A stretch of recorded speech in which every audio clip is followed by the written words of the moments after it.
প্রতিটি দলের একটি নিজস্ব আদর্শ আছে, তবে জাতীয় ঐক্যে সকলকে ঐক্যবদ্ধ থাকতে হবে বলে জানিয়েছেন বিএনপির স্থায়ী কমিটির সদস্য আমির খসরু মাহমুদ চৌধুরী।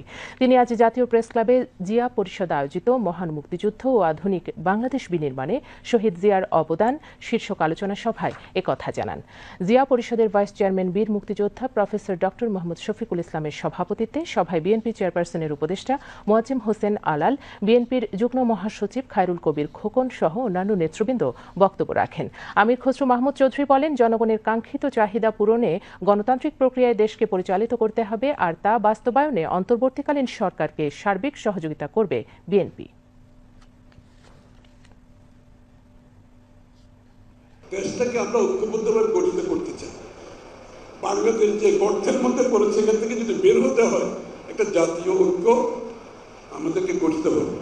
বাংলাদেশের সব কিছুতে জাতীয় ঐক্য হবে না, কারণ প্রত্যেকটি দলের নিজস্ব দর্শন, ভাবনা, চিন্তা আছে।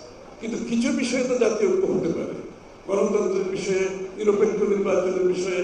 নির্বাচন হচ্ছে গণতন্ত্রের বাহক, ইট ইজ এ ক্যারিয়ার।